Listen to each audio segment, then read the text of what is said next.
Alright, so we're back covering NXT Wargames 2021. I think that's something we also forgot to mention, the noticeable absence of the TakeOver title. The TakeOver title and a notable absence of William Regal. Yeah, how do you not have William Regal out there to say Wargames? Goodness, we've had it for 3 years, we're spoiled.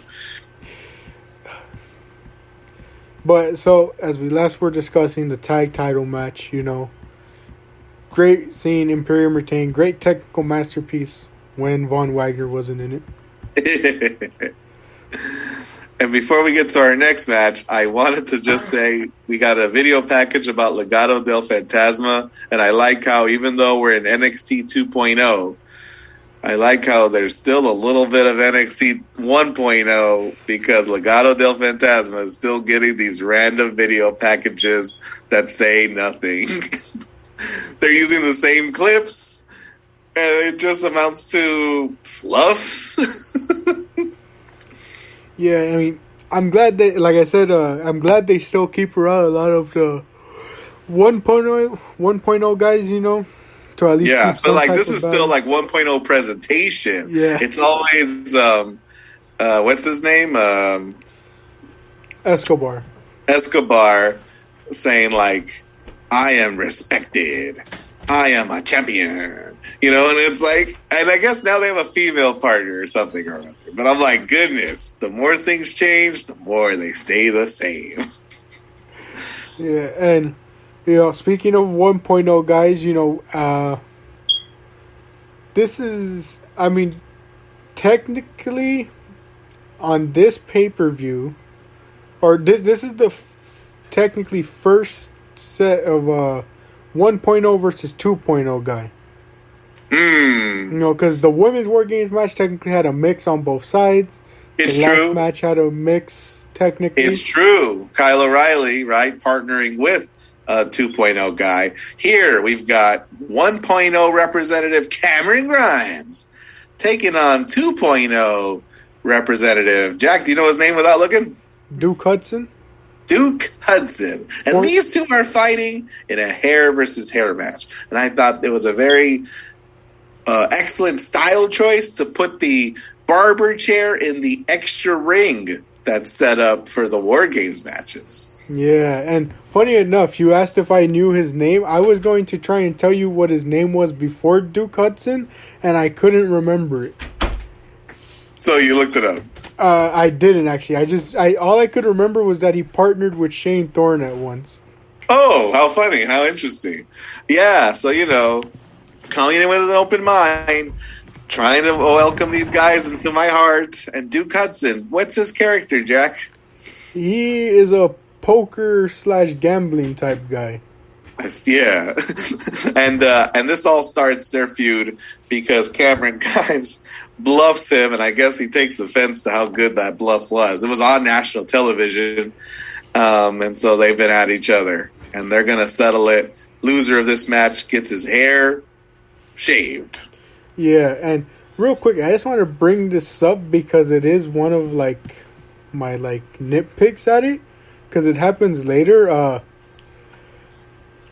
I'm confused at the fact that Duke Hudson and Carmelo Hayes are considered 2.0 guys when they were in the breakout tournament that happened in 1.0.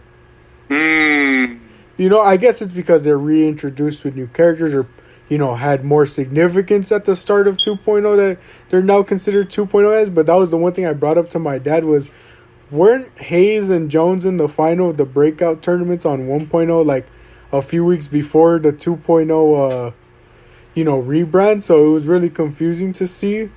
Yeah. That, but I understand that the main line drawn between 2.0 and 1.0 really is just the age of a lot of these people.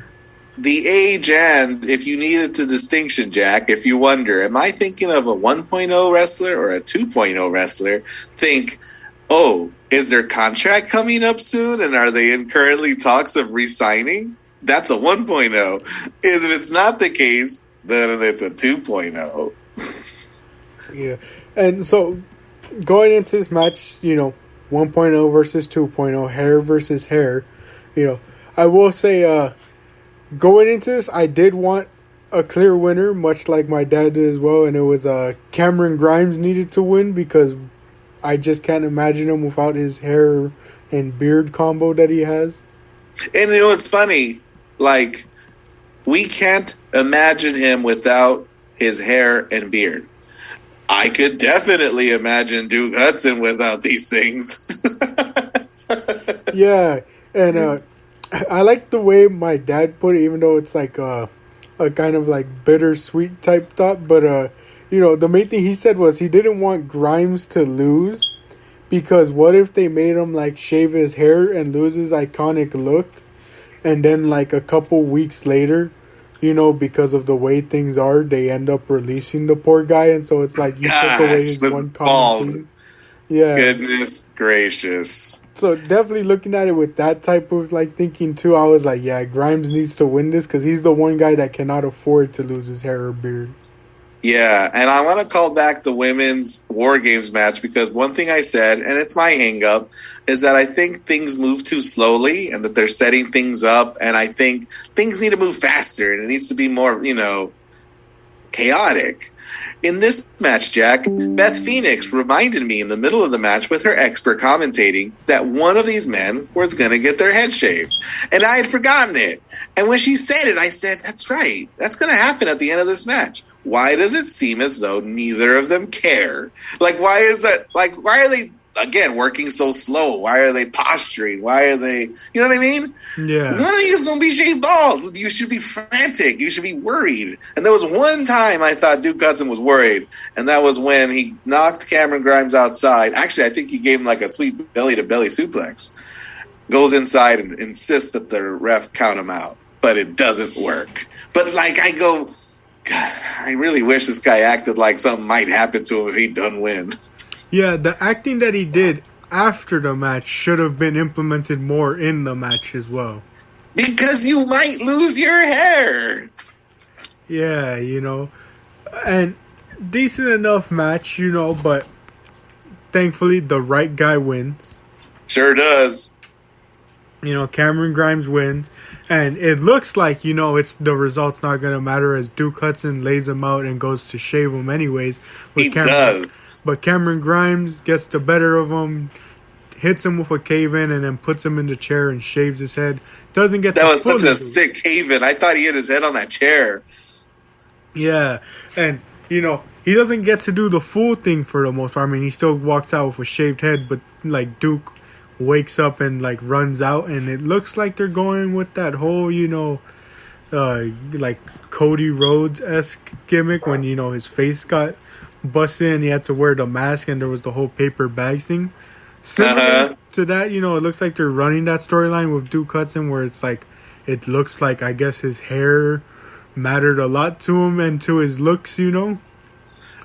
Yeah, we'll see where this goes because we got a small glimpse of what he looks like with super short hair, and he looks fine. I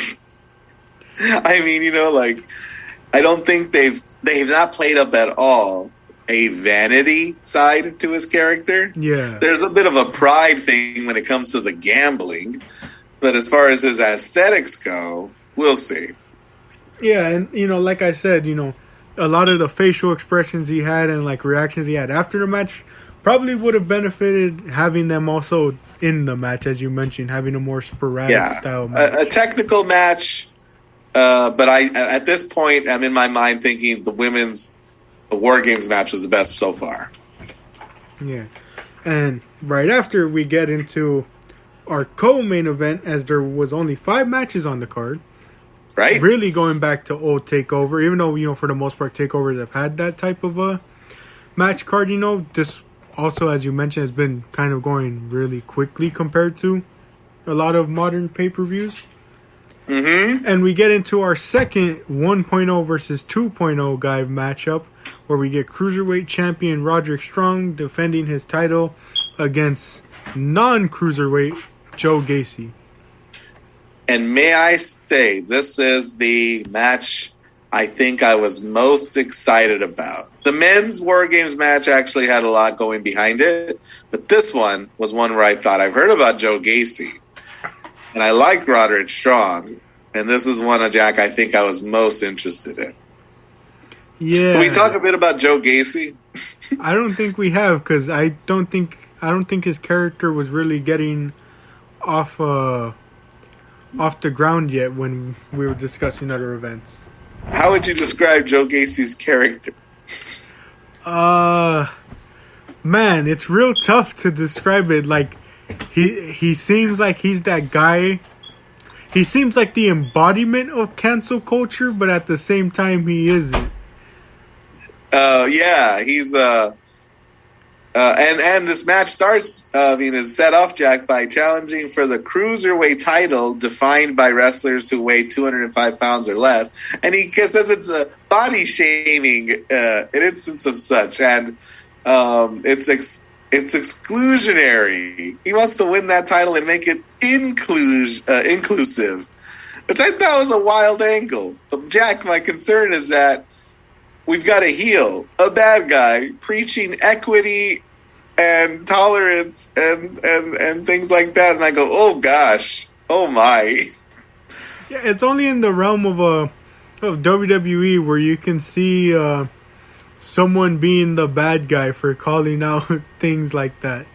Yeah, it's up there with Daniel Bryan wanting to be an environmentalist, and he's the worst person in the world because he wants to save the earth. Yeah, and I try not to listen to a lot of the dirt sheet type stuff, and reports. I try and let it all unfold behind me, not let it affect my perception.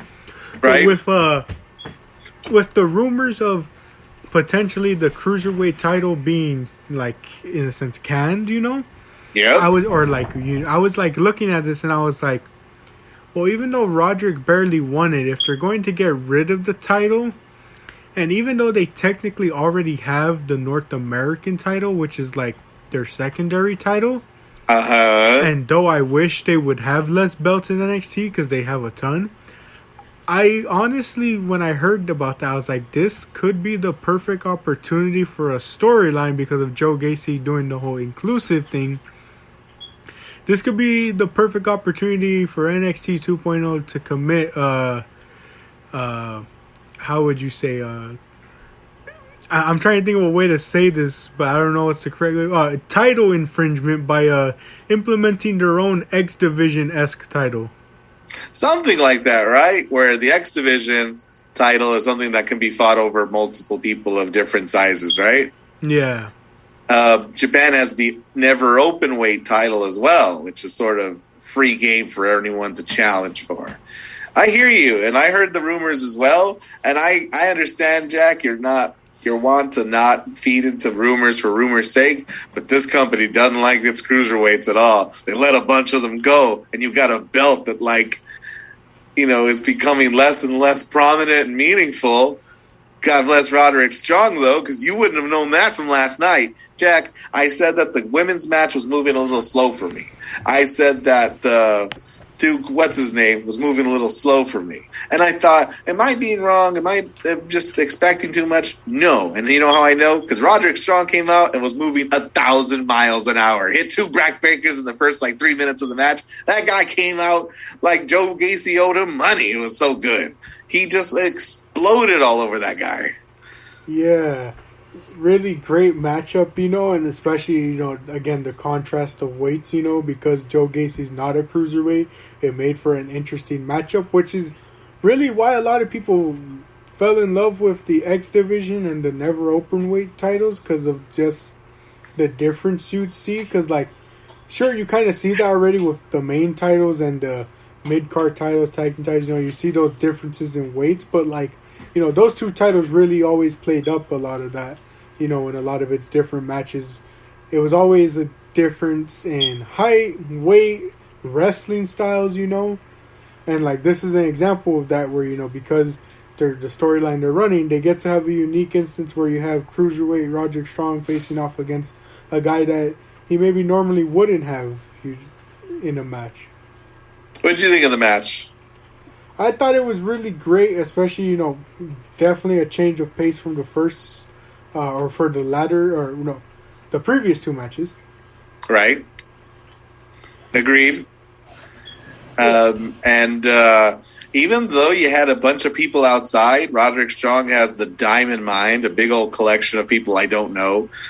Two guys who look like brothers, a woman who wears a chain, another guy, and then Malcolm Bivens. I know him.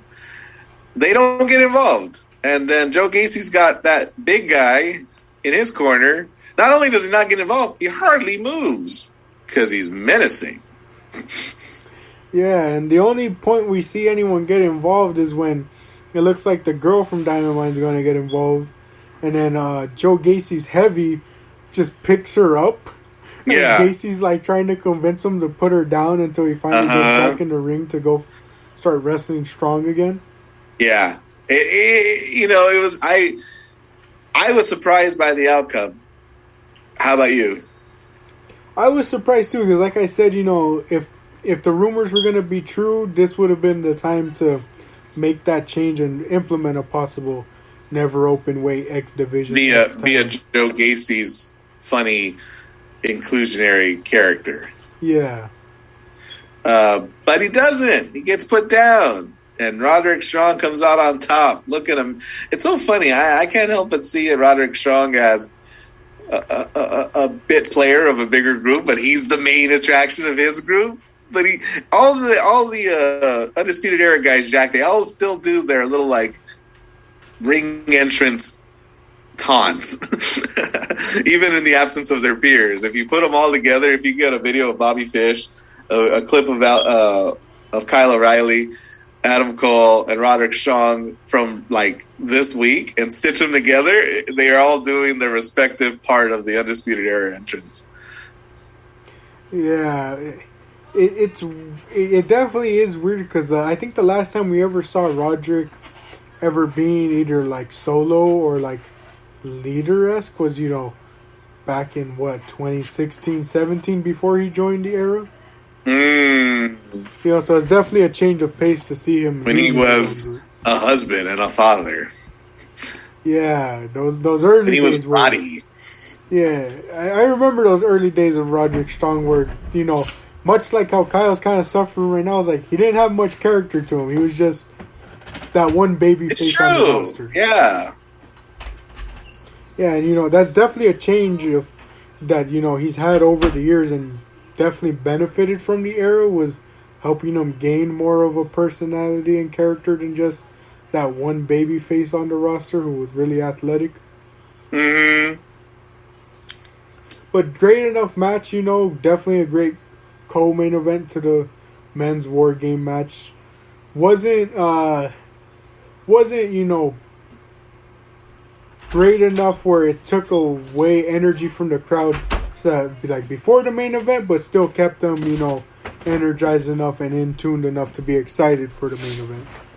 Yeah, and what's funny about the main event is that it goes on forever. So if anybody needs a cool down period, we've got a long time before all of the men of the main event War Games match are even in the ring. Yeah, definitely. And who is in that main event? Let's go. I'll name the 2.0 guys. You name the black and gold guys, Jack.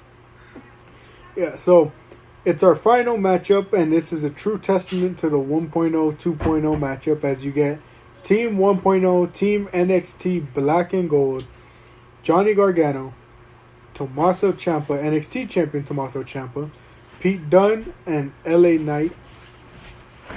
Versus Braun Breaker, Carmelo Hayes, Grayson Waller, and Tony D'Angelo.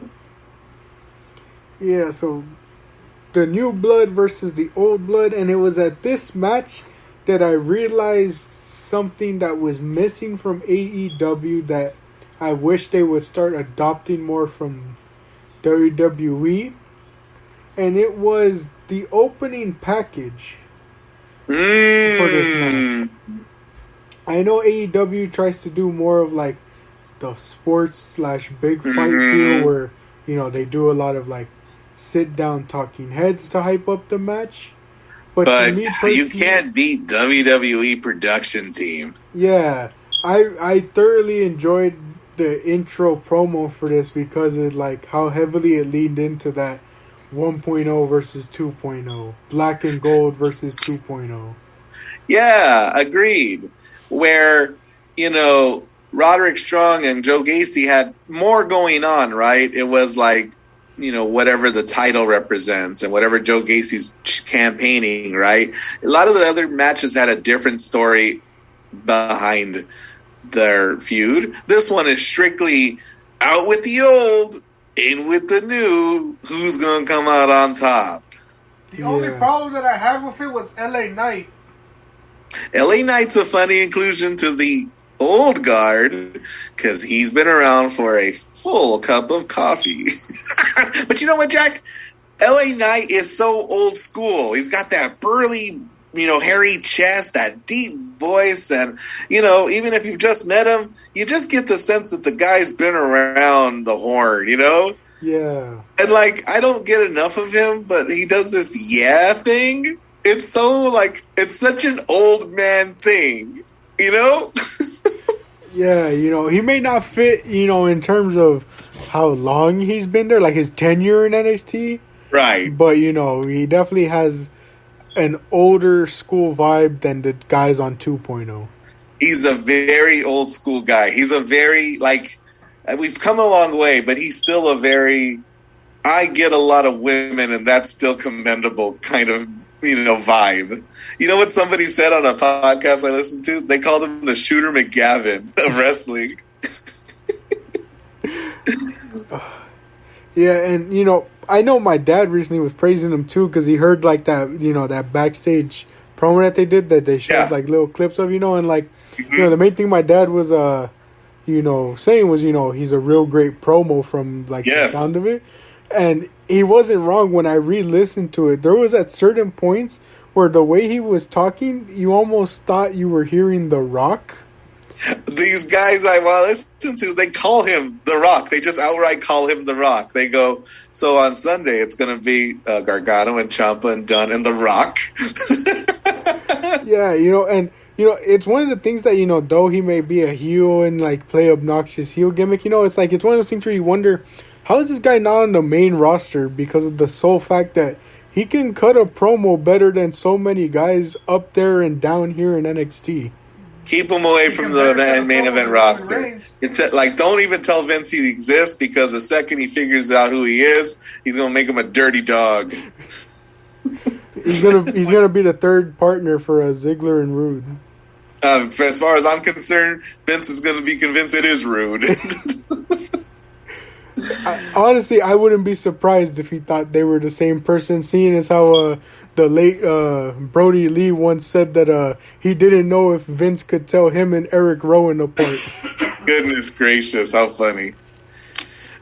Jack, before we get into the action of this match, we have to address a big old elephant in the room. A big old elephant who's a big nerd and is covered with nerd nostalgia all over his elephant trunks.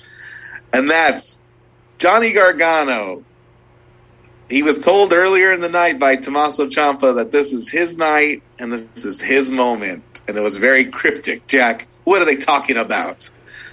So, much like Kyle O'Reilly, Johnny Gargano's contract has also been rumored to be coming up soon, and sooner than people expect, because he wasn't even scheduled to participate he was scheduled to participate in this event, but that was almost thrown up in the air because of the sole fact that his contract ran up just right before this event and had to agree to a 1-week extension to do the event, much like Adam Cole back in July agreed to have an extension past the final takeover so he could help put O'Reilly over.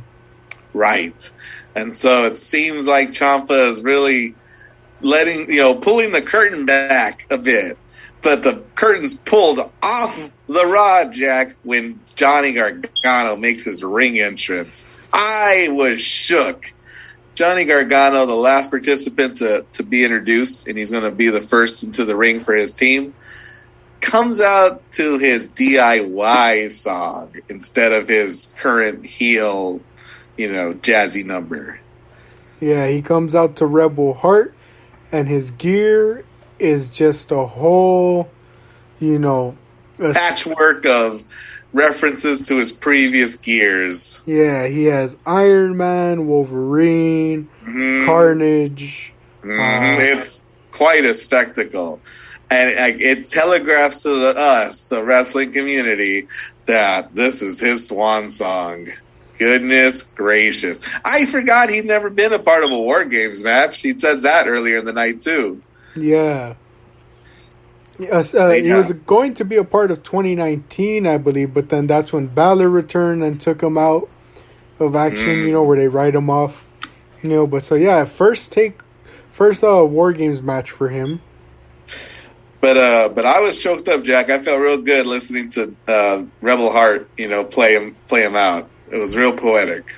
Yeah, I will admit, it got me, like, in a sense, emotional thinking too, because it was like, all I could remember was, though I knew about NXT before, especially, watching that whole Sami Zayn storyline go on, I didn't catch NXT much, in 2015-ish, because, like, I never had the network until, like, late 2016.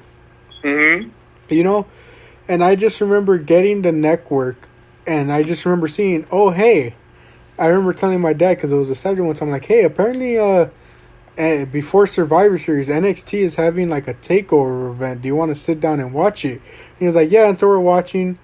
The matches are happening. It's TakeOver Toronto 2016. And we're like, oh, yeah, this is pretty good. And then we just see the tag title match, The Revival versus DIY, 2 out of 3 falls, and I was, like, me and my dad were like, oh yeah, we know The Revival, we know about them, the essentially modern day, Tully and Arn.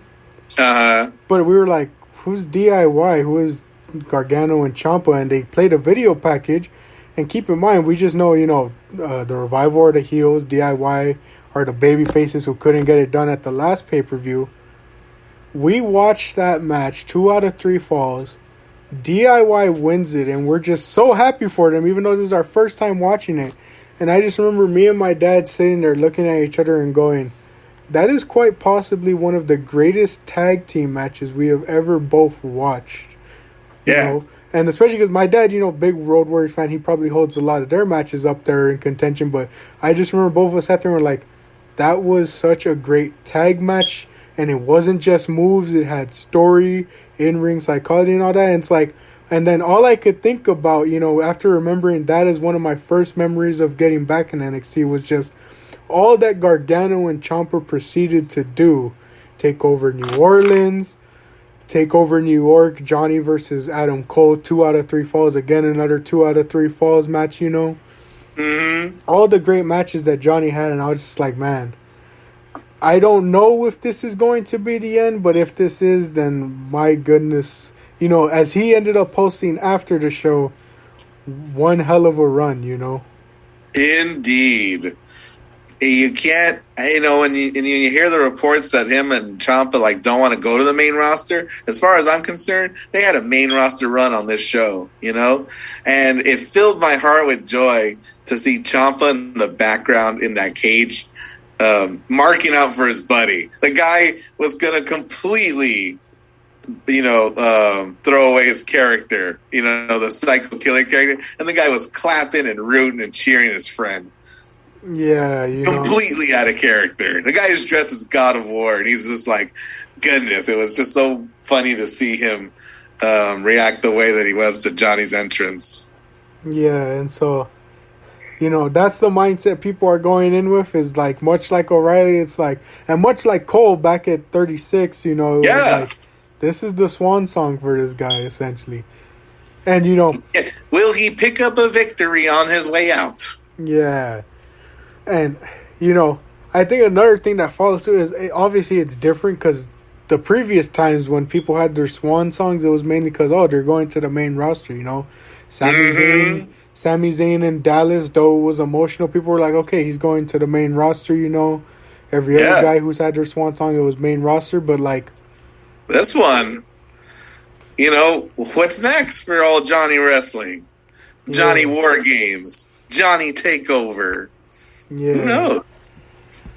And so we get in the match starting off with Haze and Gargano. You know, and I feel like, you know, the work they've allowed Haze to do with Gargano over the past month since 2.0 has really helped out the guy. Especially, you know, not that he isn't gifted in the ring already, but, you know, working with a guy like Gargano is really going to help you hone that wrestling side. Yeah. And who's that outside who came out with Carmelo Anthony? That is Trick Williams, who was, again, going back to the throwing things at the wall and hoping they stick type thing. Yeah. He was essentially introduced as, like, his friend and hype man. Okay. Even though, like, my dad and I both kind of agreed, we were like, I don't get the pairing if Melo was fine on his own. Well, he's a heel, Jack, so he's going to have some help to the chagrin of your dad. Yeah, I mean, you know, these Wargames matches, they're real slow and kind of plodding until everyone's in the ring. Yeah, you know, and it's like, wait each time. I think this time the heel team had the advantage, whereas the women's one, the face team, had the advantage. Uh-huh. Let me kind of, I mean, even though they are technically heels, I mean, this match more so followed the trope of, like we mentioned, you know, 1.0 versus 2.0. There wasn't necessarily, even though the crowd had a designated, like, side of who they were cheering for versus booing for. It was yeah, really, and again, like I called earlier, I wondered if we were piping in crowd noises. That crowd was firmly behind the old guard. Yeah. Which I don't think the WWE would manufacture. Yeah. They had the advantage this time. So, you know, their guys were getting in first. And I think it's another thing we forgot to mention, too, is it found a way to connect each participant instead of it seeming like a random throw together. Because, you know, Gargano was in the storyline with Hayes. Breaker's in the storyline with Ciampa. LA Knight was in the storyline with Grayson Waller. And the only two kind of like throw-ins were Pete Dunne and D'Angelo. I saw Pete Dunne go after Waller, and I thought I missed something. I'm like, goodness, what the heck did this guy do to Pete Dunne to incur this wrath? The poor guy, like, he was torn apart, finger by finger. So I agree that, like, there were more underlying storylines being pushed, and I certainly thought there was bad blood between those guys. Yeah, and, you know, obviously we're going to just jump around instead of following a cohesive, like, breakdown of it, but Waller definitely was, in the sense of taking all the bumps and stuff, the MVP of this match, because I swear he was in, like, a majority of the spots. Like, there was the spot where LA Knight did, like, a belly-to-belly Spanish Fly-esque move on Waller, where he threw him and essentially belly-to-belly suplexed him off the top rope through the table. Through a table that Ciampa was on, but cleared out, yes. Yeah. And then there was the spot where, because of the height, Grayson Waller does his finisher a lot better. Apparently, his finisher is he does an elbow drop, but he does like dribbling the ball between his legs type thing. But because the top rope usually isn't enough distance to do that, since he did it from the top of the cage this time, he's able to do it like more visually, like appealing. Like you can actually tell what he's doing. And he gets Waller? Yeah, he gets the elbow in time onto I forget who was on the table. It might have been LA Knight. So is Waller a basketball player? Is that his gimmick? I have to assume so, even though he looks more dressed like a boxer. I was just going to say, those shorts are a boxer shorts. He's not wearing boxer gloves. He's wearing AJ Styles looking gloves. Yeah. The best way I can put it is they posted like a screenshot of like one of the spots where like he was like in the Wargames cage, and someone just said, "Hey, who let their creator wrestler into the match?" That's cold. Because I mean, like, that's what his attire essentially gives off, is like, well, he has these big old baggy boxer shorts, but then, like you said, he has, like, the AJ style gloves, but at the same time, and then like nothing else of note or spectacular about him. What a funny presentation that is. How much time we got, Jack? 10 minutes. Oh, good.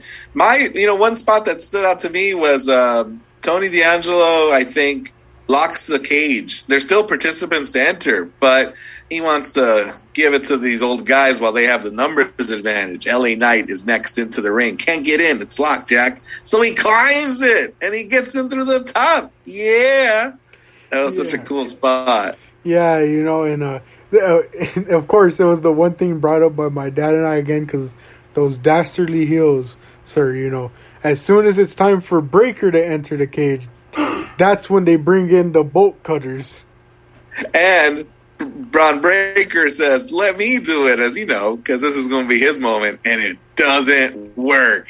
Jack, they got to gimmick those things. Like, Jack, why do they use a real chain? Jack, it should have been paper mache, and it should have gone, we all would have been, whoa, Braun Breaker, he's the next Brock Lesnar. But what we got was, oh, look, he's the next Mark Henry. Yeah, I was going to say, I thought we were going to have another Mark Henry or KO versus Roman at the Rumble instances where they didn't gimmick the thing, and it was going to take up a lot more time.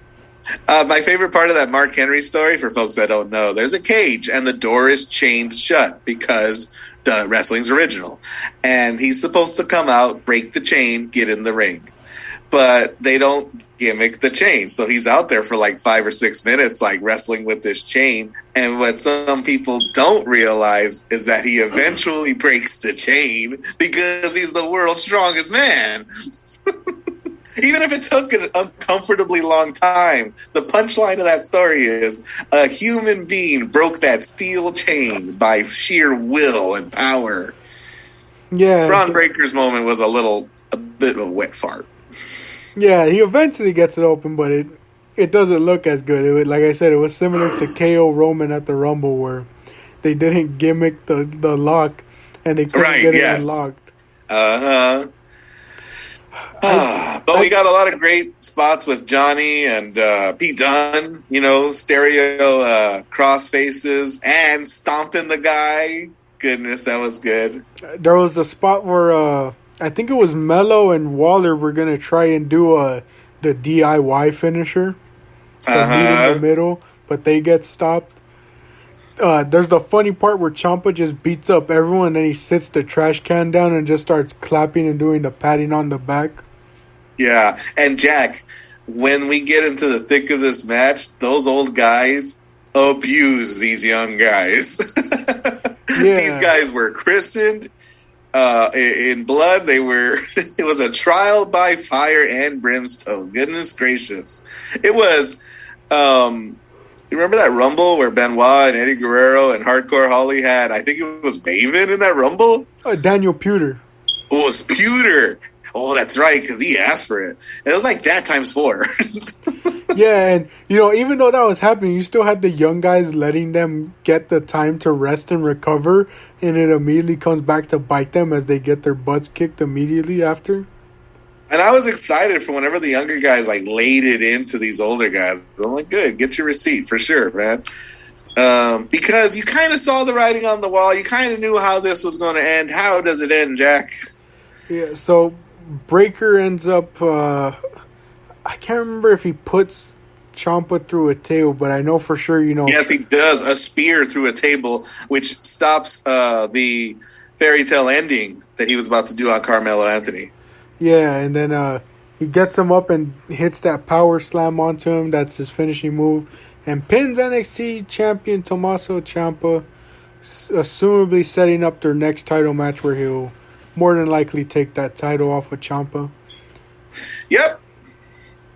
And I get it. Got to get the new guys over, but if you wanted to continue to play up the story of inexperience, even though some people might argue cliche, I would have maybe had Waller take the pin. Yeah, you had a lot of guys who wouldn't have gotten, but no, let's make a statement, pin the champ. Yeah, honestly, I thought Breaker looked. I was gonna say, what's it called? I thought Gargano was gonna be the one to take the pin as that final, Agreed. Yeah, I wouldn't have minded that either. But I thought Breaker came out looking real good. Yeah, and I'm almost in a sense mad Gargano didn't take the final pin because it would have done so well into tying into the future Breaker versus Ciampa 2 Especially if Braun Breaker like locked eyes with Ciampa while he did it. Yeah, Alas, classic. They don't want to include Gargano in the video packages for later. Yeah, just in case he leaves. Oh, he's leaving. Yeah, and after the show, apparently, like, he said a message that, like, he's gonna talk to the crowd on Tuesday. On Tuesday, yeah. Yeah, so I guess we will all know then, but, 2.0 gets the victory here and sets for the future. So, Jack, who was the most... How much time we got? 4 minutes. Who was the most impressive young person in the show, male or female? Go. I will say... I'm going to give my 3, and don't worry, I'm not going to just say it's a tie between the 3. I would have to say 3, Joe Gacy. Okay. 2, Cora Jade. Uh-huh. And then number 1, probably Braun Breaker. Got it. My number 1 was going to be Cora Jade. I thought there was a ton of character there. Like, she did a lot with a little. Yeah. But I was also impressed with Braun Breaker. I wanted to like him. And I was not disappointed except for that lock spot. And then the last person that I guess I also give it to Joe Gacy. Yeah. Nice to see the things that I've heard about in person. Yeah. Now, Jack, who is the most befuddling person on the card? Again, I would have to say it goes from 3-1. Grayson Waller, Duke Hudson, and then Von Wagner. I will second everything, and I'll only add a bit to each. Waller is the one with the basketball shorts that are actually boxing shorts. That was weird. Duke Hudson is the poker player who never references poker in his fights. Or gambling, like his moves aren't called things, and he doesn't wear things, and it's weird. Yeah. And then Von Wagner. Nope, never, stop it. I don't know what's happening, but stop trying to make Von Wagner happen. It's never going to happen.